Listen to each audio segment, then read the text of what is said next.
If you've ever dug into rich, dark soil and found it wriggling with earthworms, you already know that feeling of quiet victory. Worms are the silent workforce of a healthy garden. Here at Roots Haven Grounds, we don't chase shortcuts or chemical fixes. We build living soil. And one of the biggest secrets to transforming tired, lifeless ground into productive, fertile soil is learning how to attract earthworms naturally.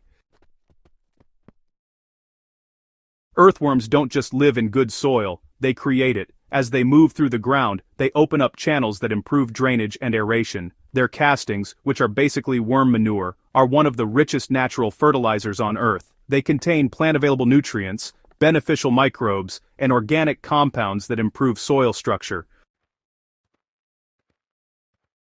When worms show up, everything else follows. Roots grow deeper, water penetrates more evenly, and beneficial bacteria explode in number. This is why gardeners who focus on worms often see stronger plants, fewer diseases, and higher yields without relying on synthetic inputs. If your soil feels hard, crusty, or lifeless, it's not a failure. It's simply soil that hasn't been invited back to life yet. One of the biggest mistakes gardeners make is working against worms without realizing it. Excessive digging, rototilling, and turning the soil constantly destroys worm tunnels and exposes them to predators and heat. Chemical fertilizers and pesticides may promise fast results, but they disrupt the microbial life worms depend on. If you want worms, your soil needs to feel safe. That means fewer disturbances and more consistency. Think of your garden bed as a living home, not just a planting space. The more stable and welcoming it is, the faster worms will move in.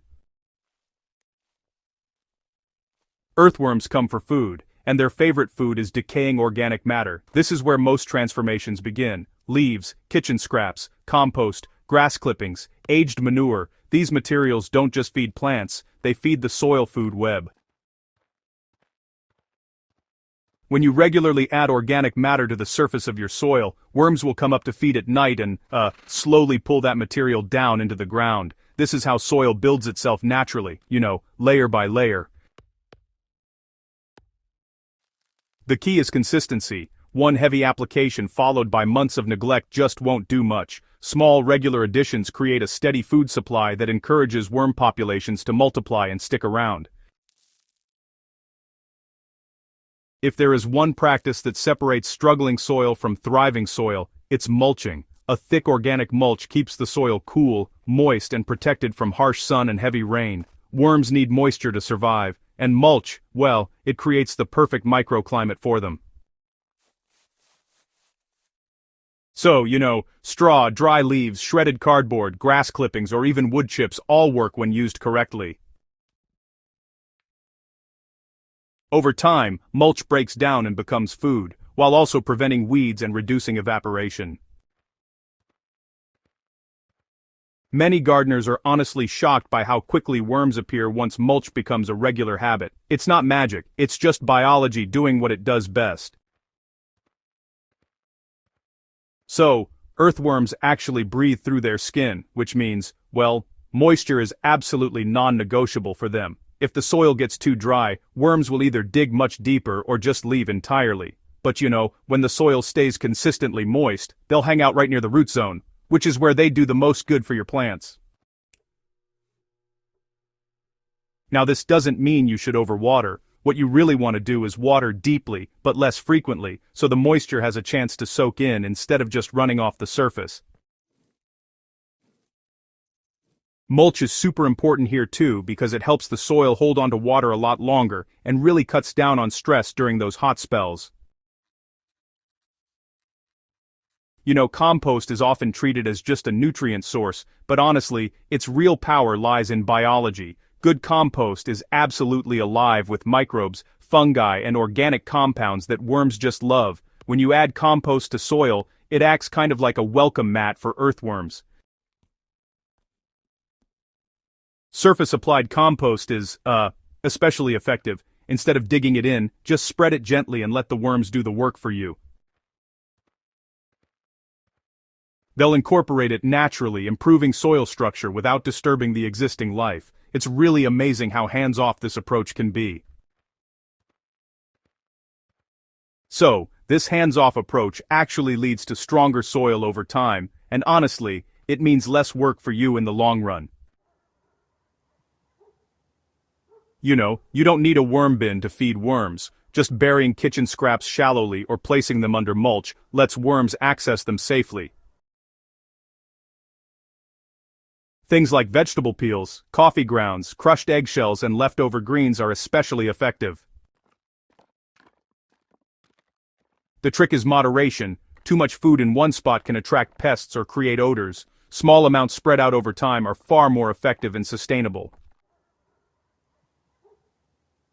This simple habit turns everyday waste into long-term soil fertility, closing the loop right in your garden.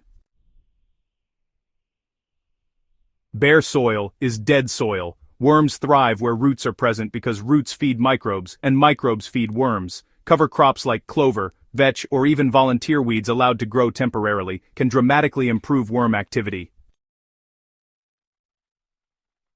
Living roots stabilize soil, increase organic matter, and create these, underground highways that worms love to travel. Even in off-seasons, keeping something growing, or at least leaving roots in the ground, keeps the soil ecosystem alive. Gardeners who adopt this approach often notice their soil improving year after year with less effort.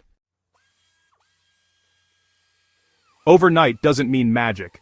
It means momentum. When conditions are right, worms respond quickly. Within weeks you may notice more castings, softer soil, and better water absorption. Within a season, the difference can be dramatic. The real transformation happens when these practices become habits. Soil improvement, it really compounds over time, and each season builds on the last. What starts as a simple change becomes a self-sustaining system. At Roots Haven Grounds, we believe the best gardens are built from the soil up. Earthworms, well, they're not just a bonus, they are a signal that you're doing things right. When you work with nature instead of against it, the results honestly speak for themselves. If this article helped you see your soil differently, just imagine what consistent, intentional practices can do for your garden over time. If you enjoyed this guide and want more practical, no-nonsense gardening wisdom, make sure to subscribe to Roots Haven Grounds, share this article with a fellow gardener, and help spread the message of living soil. Together we can grow healthier gardens, one worm at a time.